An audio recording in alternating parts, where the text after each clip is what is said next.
नमस्कार दोस्तों। क्या आपने कभी सोचा है कि भारत की सुरक्षा की डोर किन मजबूत हाथों में है? हम बात करेंगे उस शख्स की जिसे भारत का जेम्स बॉन्ड कहा जाता है, अजीत डोभाल। उनकी जिंदगी के रहस्यमय किस्से, साहसिक मिशन और अद्भुत रणनीतियाँ सब कुछ जानेंगे आज की इस खास बायोग्राफी में। वीडियो को अंत तक जरूर देखिए क्योंकि उनकी जीवन के हर पहलू में छिपी एक नई कहानी। अजीत डोभाल, जिन्हें भारत का जेम्स बॉन्ड कहा जाता है, भारतीय राष्ट्रीय सुरक्षा सलाहकार एनएससी के रूप में 2014 से कार्यरत हैं। उनका जीवन और करियर भारतीय खुफिया और सुरक्षा तंत्र में उनके अद्वितीय योगदान के लिए जाना जाता है। प्रारंभिक जीवन और शिक्षा। अजीत डोभाल का जन्म 20 जनवरी 1945 को उत्तराखंड के पौड़ी गढ़वाल जिले में हुआ। उनके पिता मेजर जी.एन. डोभाल भारतीय सेना में अधिकारी थे। उन्होंने अपनी प्रारंभिक शिक्षा अजमेर मिलिट्री स्कूल, अजमेर, राजस्थान से प्राप्त की और 1967 में आगरा विश्वविद्यालय से अर्थशास्त्र में मास्टर की डिग्री हासिल की। पुलिस और खुफिया करियर। 1968 में डोभाल ने भारतीय पुलिस सेवा आईपीएस में केरल कैडर में प्रवेश किया और सहायक पुलिस अधीक्षक एएसपी के रूप में भी कार्यभार संभाला। 1972 में उन्होंने थलस्री, केरल में कुछ महीने तक कार्य किया। इसके बाद वे केंद्रीय सेवा में शामिल हो गए। उन्होंने 1971 से 1999 के बीच भारतीय एयरलाइंस के विमानों के 15 अपहरण कांडों को समाप्त करने में महत्वपूर्ण भूमिका निभाई। मुख्यालय में उन्होंने भारतीय खुफिया सेवा आईबी के ऑपरेशंस विंग की कमान संभाली और मल्टी एजेंसी सेंटर एमएसी और joint task force on intelligence JTFI के संस्थापक अध्यक्ष रहे। 1988 में ऑपरेशन ब्लड थंडर के दौरान उन्होंने स्वर्ण मंदिर में आईएसआई के एजेंट के रूप में घुस और खालिस्तानी अलगाववादियों पर जासूसी की। डोभाल ने उनकी हथियारों की जानकारी इकट्ठी की और उनके ठिकानों का नक्शा तैयार किया। उन्होंने उन्हें गलत सलाह दी जिससे ऑपरेशन ब्लास्टर में मदद मिले। उन्होंने सिक्किम के भारत में विले के रूप में खुफिया काम में भी अहम भूमिका निभाई। वे एम.के. नारायण, भारत के तीसरे राष्ट्रीय सुरक्षा सलाहकार के तहत आतंकवाद विरोधी अभियानों में प्रशिक्षण प्राप्त कर चुके थे। वे उस टाइम का हिस्सा थे जिसे अफगानिस्तान के कंधार भेजा गया था ताकि आपात विमान IC-814 की यात्रियों की रिहाई के लिए बातचीत की जा सके। सेवानिवृत्ति के बाद 2005 से 2014 तक।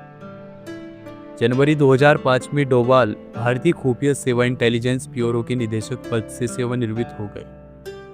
दिसंबर 2009 में उन्होंने विवेकानंद इंटरनेशनल फाउंडेशन VIF के संस्थापक निदेशक के रूप में कार्यभार संभाला, जो विवेकानंद केंद्र द्वारा स्थापित एक पब्लिक पॉलिसी थिंक टैंक है।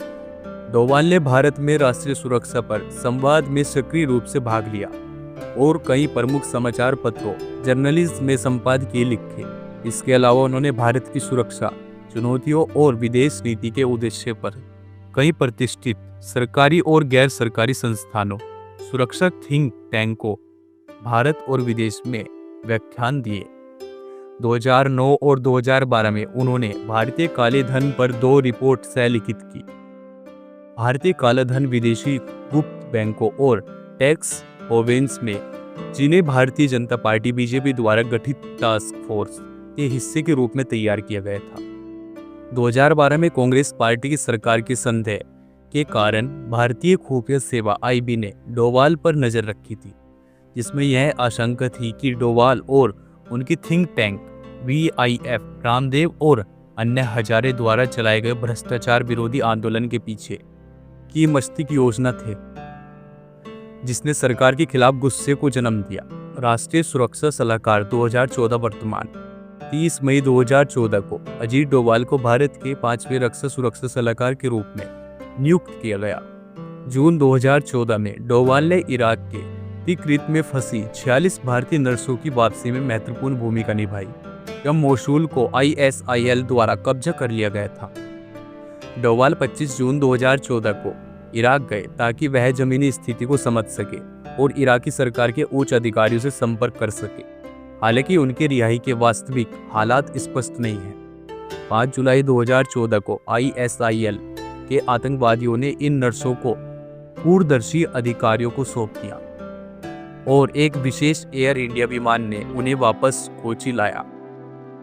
सेना प्रमुख जनरल दलबीर सिंह के साथ डोभाल ने म्यांमार से राष्ट्रीय समाजवादी परिषद ऑफ नागालैंड के अलगाववादियों के खिलाफ एक सीमा पर सैन्य अभियान की योजना बनाई।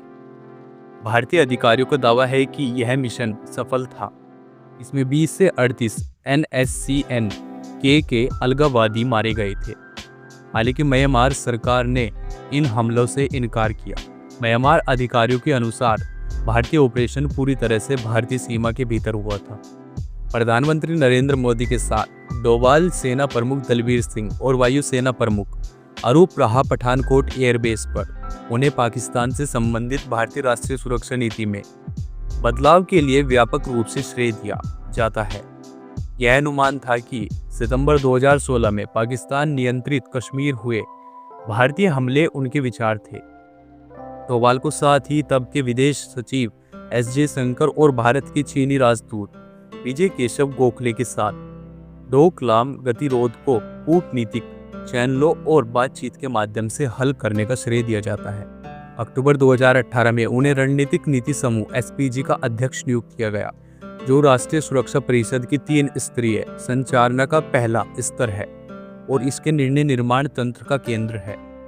पुलवामा में पाकिस्तान आधारित आतंकवादी हमले के बाद, जिसमें 40 CRPF जवानों की मृत्यु हो गई, भारतीय वायुसेना ने पाकिस्तान में स्थित कथित आतंकवादियों ठिकानों पर हवाई हमले किए। डोभाल उन 7 व्यक्तियों में से एक थे जिन्हें 2019 के बालाकोट हवाई हमले के बारे में जानकारी थी, जिसमें भारतीय नौसेना, सेना वायुसेना प्रमुख और प्रधानमंत्री नरेंद्र मोदी शामिल थे।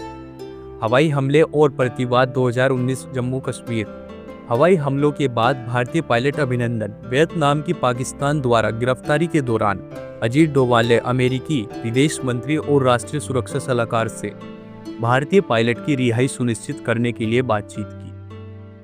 3 जून 2019 को उन्हें 5 वर्षों के लिए फिर से NSC के रूप में नियुक्त किया गया और उन्हें कैबिनेट मंत्री का व्यक्तिगत रैंक दिया गया। डोभाल पहले NSC हैं जिसे इस रैंक से सम्मानित किया गया है। उन्हें मोदी के सबसे शक्तिशाली और विश्वसनीय सलाहकारों में से एक माना जाता है, जिनका भारत की राष्ट्रीय सुरक्षा और विदेश नीति पर महत्वपूर्ण प्रभाव है। डोभाल ने जम्मू और कश्मीर की विशेष स्थिति को समाप्त करने में भी महत्वपूर्ण भूमिका निभाई। 26 फरवरी 2020 को अजीत डोभाल ने उत्तर पूर्वी दिल्ली में हिंसा प्रभावित क्षेत्र का दौरा किया और स्थिति का आकलन करते हुए स्थानीय निवासियों को आश्वस्त किया। 15 मई 2020 को म्यांमार की सैन्य ताकतों ने आसाम और अन्य पूर्वोत्तर राज्यों में सक्रिय 22 उग्रवादी नेताओं को भारतीय सरकार के हवाले किया। यह डोभाल द्वारा की गई बातचीत के माध्यम से संभव हुआ। 15 सितंबर 2020 को डोभाल ने एक वर्चुअल SCO बैठक से बाहर निकलने का फैसला किया, जब पाकिस्तान ने एक काल्पनिक नक्शा प्रस्तुत किया जिससे भारत के कुछ हिस्से गायब थे। पुरस्कार और सम्मान।